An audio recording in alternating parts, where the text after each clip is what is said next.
had to have 70 fights or 150 fights, 300 fights. Did I not beat the most world champions? Yes, you did. Okay. And in the least amount of fights? Yes, you did. Who got the highest gate? Floyd Mayweather. Who made the most money? You did. Who was the most accurate fighter of all time? You were.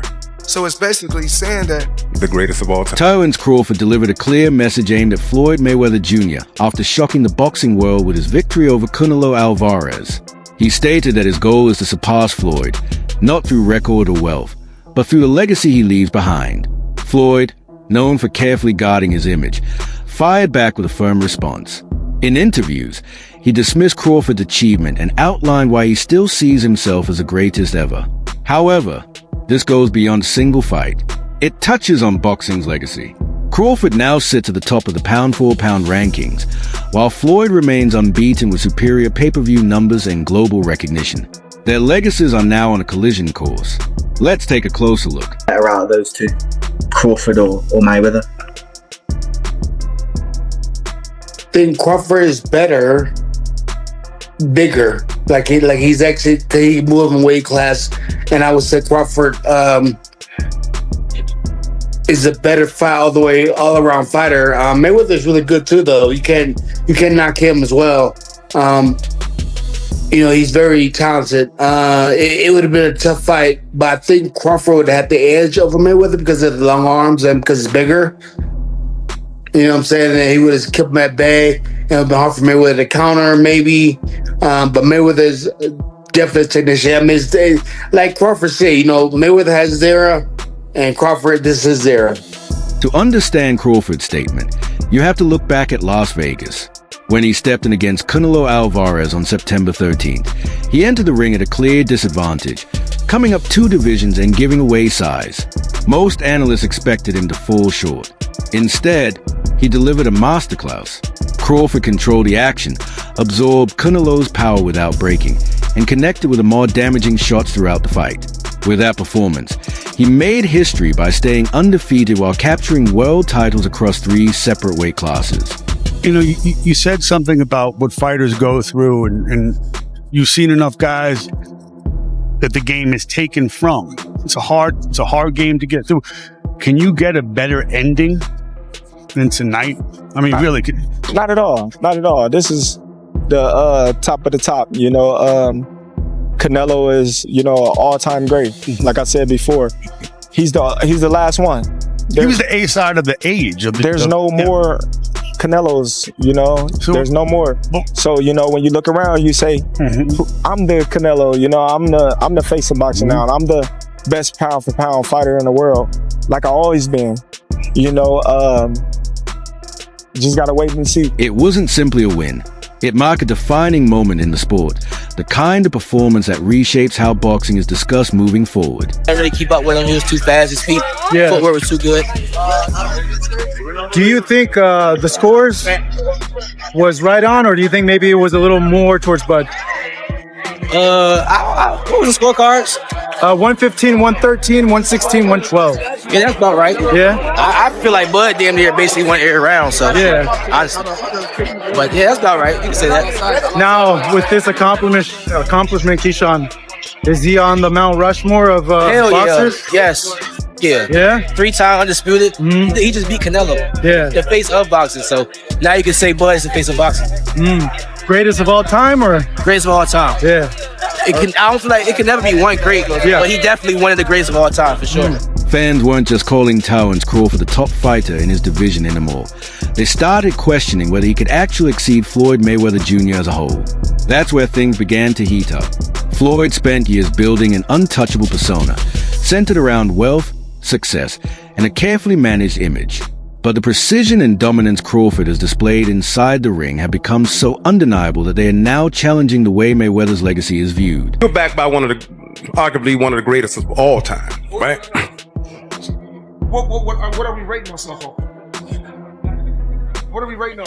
Okay. Well, we want to know. In the least amount of fights, I didn't have to have 70 fights or 150 fights, 300 fights. Did I not beat the most world champions? Yes, you did. Okay. And in the least amount of fights? Yes, you did. Who got the highest gate? Floyd Mayweather. Who made the most money? You did. Who was the most accurate fighter of all time? You were. So it's basically saying that The greatest of all time. okay. All right. That's exactly why Terence Crawford came forward so aggressively. He understood that he wasn't only taking aim at Floyd Mayweather Jr., but also at the long-standing narrative built around him. When Crawford said he had exposed Floyd, he wasn't talking about a potential fight inside the ring. He was addressing the image and story that Floyd carefully shaped over the years. Throughout his career, Floyd maintained tight control over his path, choosing the timing for bouts with Manny Pacquiao, deciding when to face Oscar de la Hoya, and steering clear of Canelo Alvarez until the circumstances suited him. Up until now, fans had little reason to question those decisions. This fighter, they're doing a shoulder roll, you see? I mean, yeah. And not knocking the guys that paved the way. And I want to come on record and say, I'm appreciative for guys like Sugar Ray Robinson and Muhammad Ali and Sugar Ray Leonard. So many guys that paved the way for me. But there's only one Floyd Mayweather. These fighters are not better than me. You look at the numbers, they say, oh, Canelo may end up beating more world champions than Floyd Mayweather. Well, he should. With almost, 80 and 90 fights, he should. I beat more world champions than any fighter in history. I'm 50-0, but half of my fights was world title fights. But Terence Crawford operates differently from the rest. He consistently chooses a tougher path and embraces challenges others avoid. He didn't wait for Errol Spence Jr. to fade. He stepped in and defeated him at his absolute best. Then he moved up to face Canelo Alvarez, who had dominated the super middleweight division until Crawford came in and took him down. Feeling to be Chris Eubank's trainer, first of all. It feels good, man. You know what I'm saying? I've been this trainer before, so Yeah, it's good. it's a no-brainer. Of course, congratulations on the win. What's your first reactions to Crawford's victory? One of the greats of this era, right? Oh, definitely that. You know that. What do you want to see him do now? What I want to do now? What do you want to see Crawford do next? Do what he has this point now in his career where he can do whatever he wanted to do. Who would you like to see him fight? Any names? Is there any names in particular you'd like to see? It doesn't matter. What about Canelo? Would you like to see him retire? I don't. Canelo's not my responsibility. Okay. That ultimately comes down to one clear point. Terence Crawford is a kind of fighter who embraces challenges others avoid. He's taken risks that few have been willing to face, and that's what will stand out when people look back and measure his accomplishments against others. Emotional afterward, is it that you just realized everything that you achieved, the moment just hit you then? Yeah, for sure. Like, it's just, the history, behind the sport is just everything that, I trained for my whole life. It all was, coming out that one night, that was all paying off. You have a lot of people that, adopted this narrative that Terence Crawford can't sell, Terence Crawford is not marketable, and they push the narrative to the public, and that's all people write about. Oh, Terence Crawford can't do this, Terence Crawford can't do that.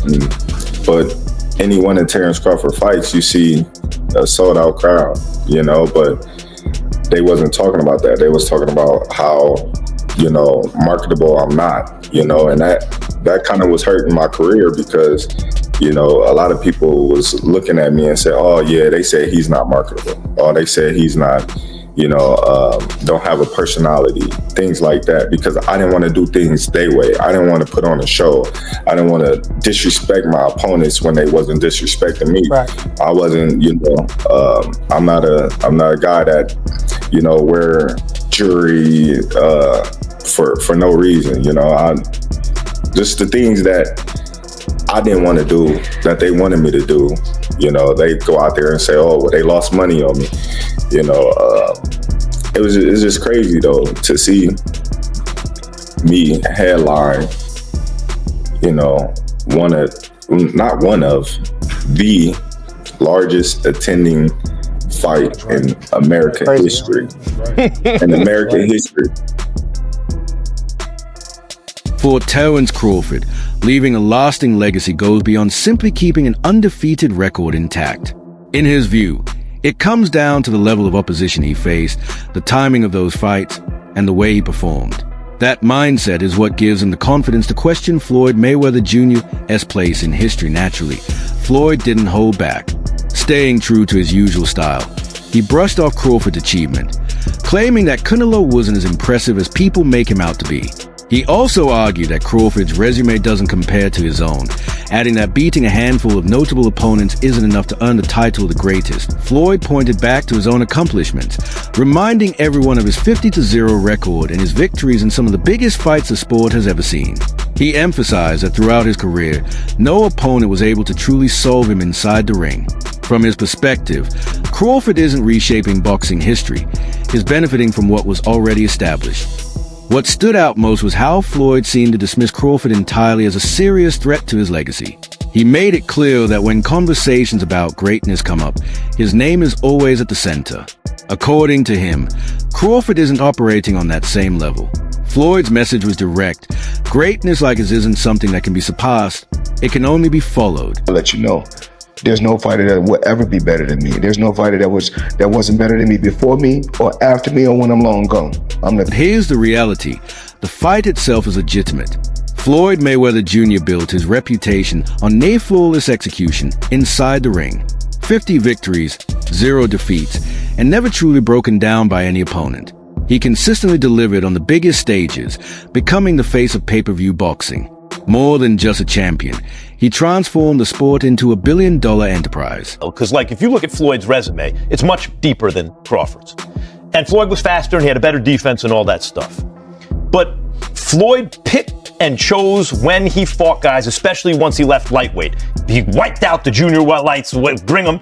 Lightweight, he jumps up to Jose Luis Castillo first thing. A lot of people think he lost the first fight, then I didn't, but then he won the rematch.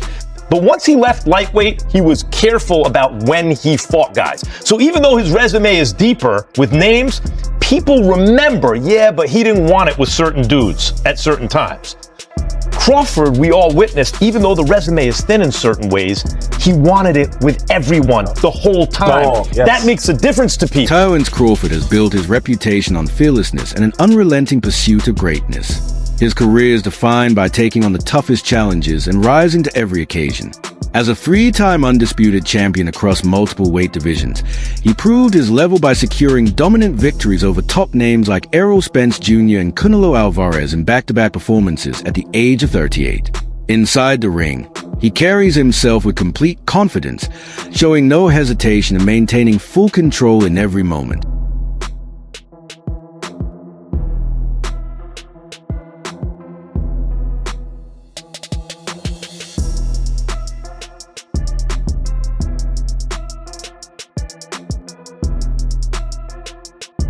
At the core of this legacy-defining clash, the contrast is clear. It's a struggle between caution and bold ambition, between prioritizing financial gain and pursuing true greatness, and ultimately between hesitation and the willingness to stand fearless. When I set my sights on doing something and I know what I'm capable of, it's not like a surprise to me. It's a surprise to y'all because y'all didn't believe me. But for me, I knew I could do it, and I believed that I could do it. I just needed the opportunity. Terence, when did you know that you were going to beat him? Over here on your left. When he signed the contract. He seemed to focus mostly on body punches, and you were hitting him in the head a lot. Was it your reach that gave you the advantage?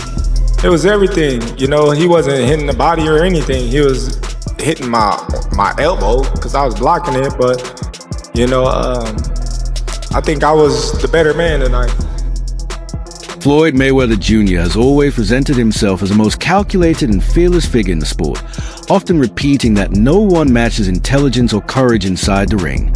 But the words from Terence Crawford clearly hit a nerve, because for Floyd, how he's remembered carries far more weight than any financial success. The fight, the Crawford-Canelo fight, and you had a Cavs hat on. This time you've got a GOAT hat on. Is that how you're feeling? I know it says Muhammad Ali, but is that how you're feeling about Bud's performance, about his whole career? Yeah, I'm definitely feeling that way, man. The GOAT, greatest of all time, man. You gotta give it to him. You gotta give it to him. You gotta give it to his coaches, not just me, Saul, Red, Bernie, Chet, nutritionists, everybody played a part. Canelo said he's way better than Mayweather. What do you think to that? Who, Terence? Yeah. Oh, of course. Of course he is.